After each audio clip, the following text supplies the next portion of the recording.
父はバーテンダーで家でよく練習をしていた。だから飲んだことこそないが、俺にとってカクテルは身近なものだった。そして俺の母は我々と同様にトゥインクルシリーズをかけたエインヘリアルだった。だからこそ幼い頃よりレースは身近な存在。他の追随を許さぬ速さ、レースを征服する強さ。幾度もそれらに心打たれ、俺が夢見焦がれるものはおのずと形作られていった。速くあれ、強くあれ、それこそが至上の美学である。その二つを指針に俺は荒野をかけた。がふとあることに気づく。俺にはベースがないことに。スタンダードカクテルとはおおむね甘味、酸味、そしてベースにあたる酒の3要素を踏襲するものだという。バラライカはベースをウォッカにし、ホワイトキュラソー、レモンジュースをシェイクしてグラスに注ぎ完成する。ベースのウォッカをブランデーに変えるとサイドカーに、ジンにするとホワイトレディ、テキーラならばマルガリータになる。ビッシュとはベースで名が決まり完成する。つまり速くあれ強くあれといくら甘味と酸味をシェイクしても、それだけでは決して完成しないのだ。俺は私のベースを決めなければならない。俺は私として何を成したい。そう悩む中、俺は父からあるカクテルを教わった。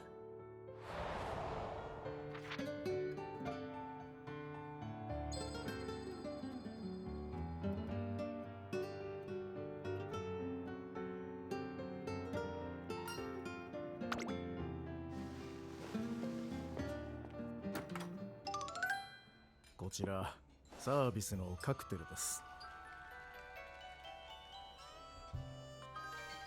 どうかあなたに一口味わってほしいと、うちの風変わりなスタッフから。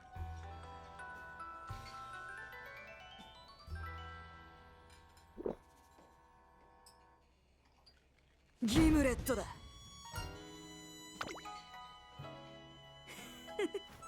ようこそ我がユグドラシルへ。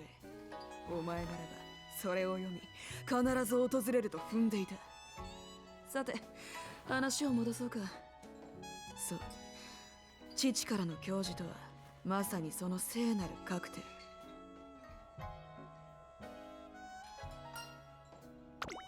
ル。まだ飲めぬ俺に父は味をレターで教えてくれた。ギムレットとは刹那にて強烈に残り、そして思いを馳せたくなる美酒だ。そしてこうも言った。長く輝き続ける美学もあれば、刹那に輝き深く刻む美学もある。愛されるのは長い輝きだが、心を焦がすのは刹那のきらめきだけだ。心を焦がす刹那のきらめき。ああ、俺の意見を言わせてもらうと、強く激しいお前が追って焦がれる光とは、そんな散乱たる輝きの方なんじゃないか。父さん。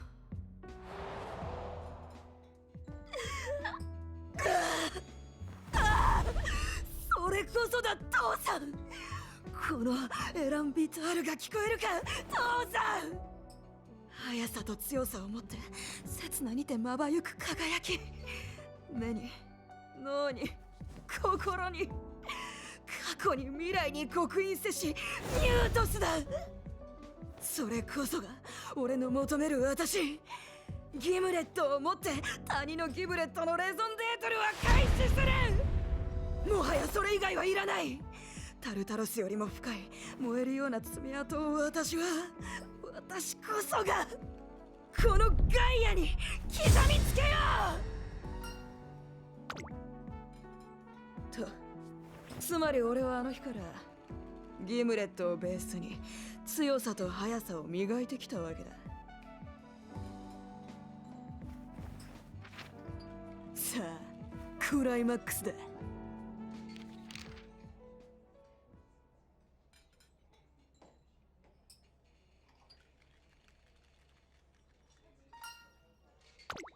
俺は次の模擬レースに出走する。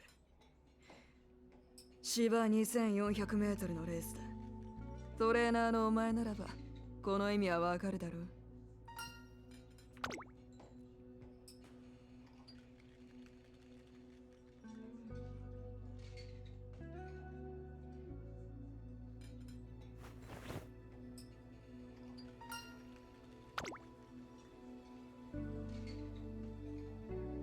入学後、フェイトは私とそれを引き合わせた。俺は確信した。俺こそがそれを最初に成し得るアサシンなのだと。だが先のマイル戦、俺はモイラを味方につけられなかった。愚かな。勝負にたらればは禁句だ。しかしそうだ、これは可能性のシナリオだ。トゥインクルシリーズにおいて私が MC ローテをなす可能性を持つか否か、答えが知りたいだろう。ならばもう一差しの陣を待て。